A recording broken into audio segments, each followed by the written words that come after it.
صباح الخير أصدقائي، وكل عام وأنتم بألف خير، وينعاد عليكم يا رب الصحة والعافية. اليوم بدنا نعمل أكلة كتير طيبة من المطبخ السوري، واللي مشهور فيها أكتر شي مدينة حلب، وهي أكلة الكباب. بدنا نعمل كبة مقلية، أو مثل ما بقولوا لها أهل حلب كبة درويش. المكونات: كيلو برغل ناعم، 5 حبات بصل يابس، ربع كيلو هبرة، نص كيلو لحمة ناعمة، معلقة صغيرة ملح، ومعلقة صغيرة بهار. أصدقائي، بأول مرحلة بالكبة المقلية بنفرم البصل ناعم بهالشكل، ومنحط معلقة سمنة، معلقة زيت، شو منحب، ومنقلي البصل لبين ما يدبل، ومنضيف عليه النص كيلو اللحمة والبهارات ومنقليهم سوا. أصدقائي، هذا البرغل قبل ما نديره بالماكينة، هذا البرغل عبارة عن كيليين برغل مشان الكبة المقلية والصينية والصاجية. كل كيلو برغل بدنا نحط له بصلتين يابسات، فهدول كيليين لهم 4 بصلات. وقبل ما نديره بالماكينة بنحط له معلقة ملح طعام كبيرة لكل كيلو. بعد ما جهزناه للبرغل وحطينا له الملح والبصل، منبلله تبليل بالمي بحيث يكون البرغل رطب، ومنجهز الماكينة ومنديره على الماكينة 4 مرات. كل ما بنخلص دور بنرجع منديره دور تاني، وإذا حسيناه ناشف من المي منبله مي بكل دور. هلأ خلصنا من تقلية اللحمة مع البصل وحطينا لها البهارات، وصارت جاهزة مشان نعمل الكبة المقلية. أصدقائي، هاي البرغل تبع الكبة المقلية درناه، وبآخر دور بنحط له الربع كيلو الهبرة ومنديره معه، وهي اللحمة الناعمة حطينا لها المكسرات، ممكن نحط جوز لحاله، ممكن نحط فستق لحاله، ممكن الاثنين مع بعض حسب الرغبة. أصدقائي، هي شغلنا الماكينة وركبنا القالب تبع الكبة المقلية، وصارت تطالع لنا ياهن هيك بشكل بواري. شوفوا شلون الطريقة، بنشغل الماكينة وهيك بيطلع شكل البوري، ونقطعه. تمام.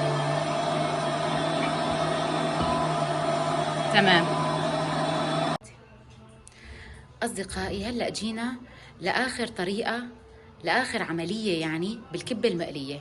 منجيب هذا قالب الكبة، شوفوا شلون بيكون، ومنبله مي، ومنبدأ نسكر الكبة بهالطريقة. شوفوا شلون، شوفوا شكل القالب، وهي صحن مي جمنا، وهي الكبة هيك منسكرة، ومن طرف منسكرة، ومن الطرف الثاني منعبي لحمة.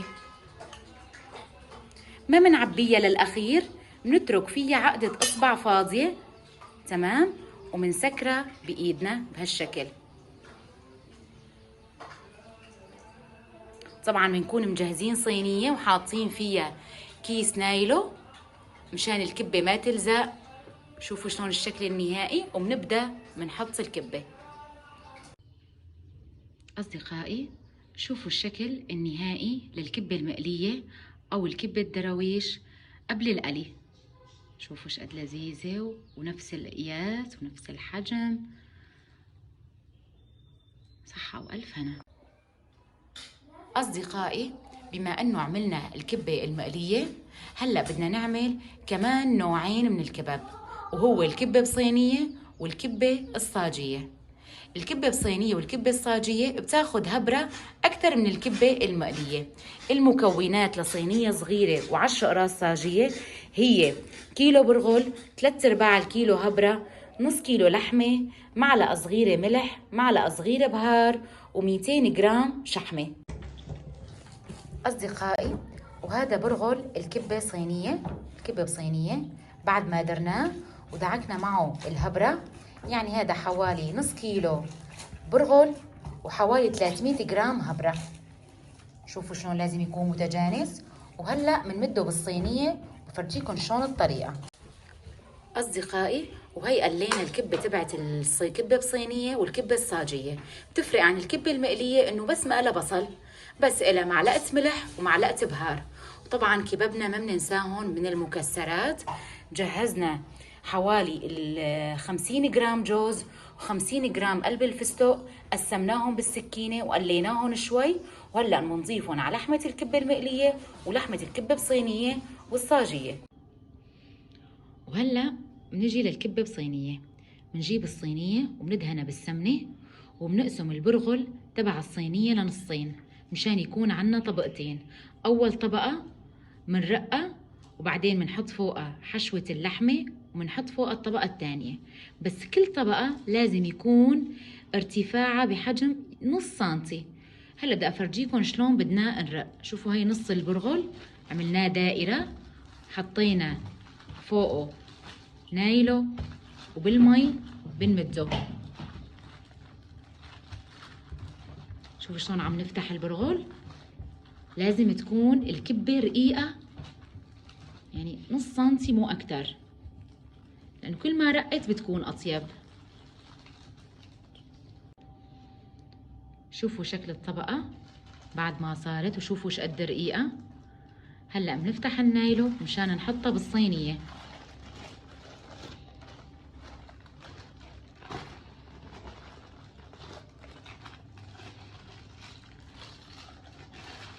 نرجع بنمدها كويس.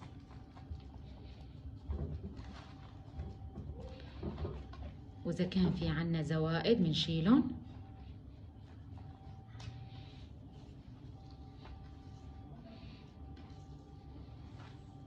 تمام. وهلأ نحط اللحمة فوق الطبقة الأولى.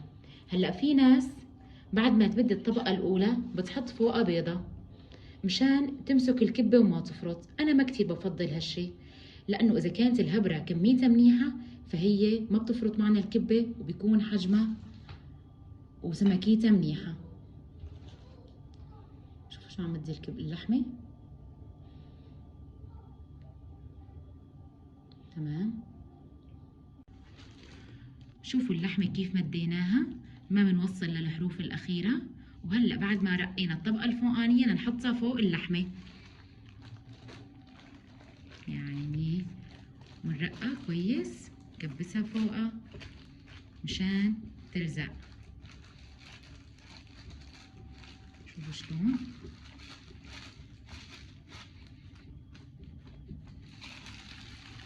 تمام. شوفوا شلون صار شكل الكبة بعد ما مدينا الطبقة الفوقانية. وهلأ بدي أفرجيكم كيف بنقطع الكبة بصينية قبل ما نحطها بالفرن. شوفوا شلون نقسمها بالنص، بعدين رباع،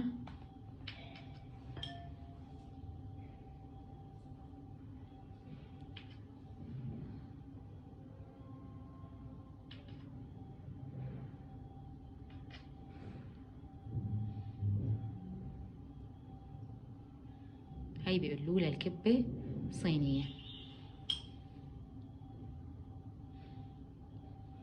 طبعا قبل ما نقسم دايما بنبل السكينة بالمي ومنقسم.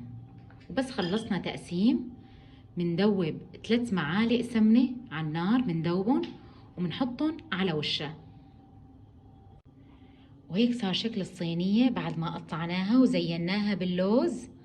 وهلأ بدنا نشوف شلون لازم نحرك بالسكينة الحواف تبعت الصينية مشان بالخبز ما تعلق.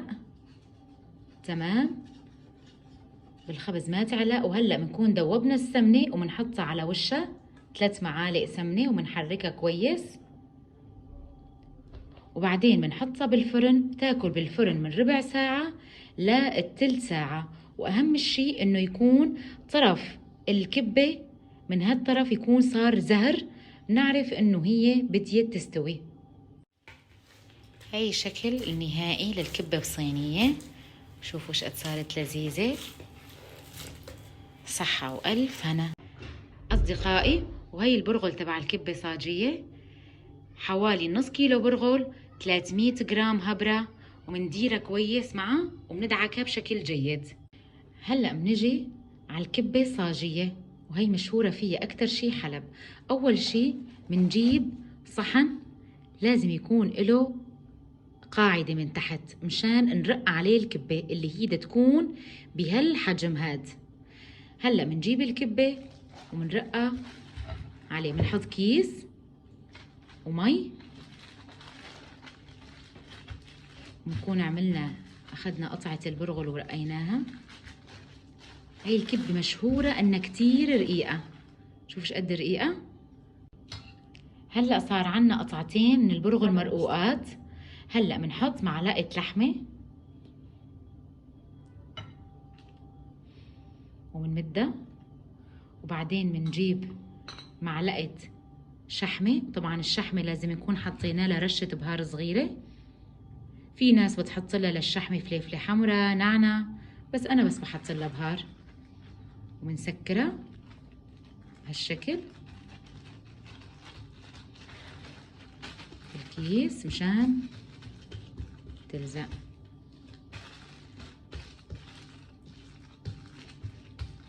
رح تشوفوا ايش قد رح يطلع شكلها حلو ولذيذ.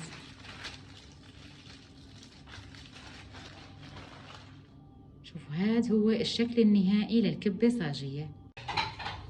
شوفوا هاي الشكل النهائي للكبة الصاجية بعد ما حطيناها بالصينية. شوفوا هي أول طبقة وبنحط النايلو، وبنحط هلأ الطبقة الفوقانية. شوفوا شكل القرص. هذا بنقلب المقلاي، بنحط معلقة سمنة صغيرة وبينشوى بالمقلاي لمدة 5 دقايق.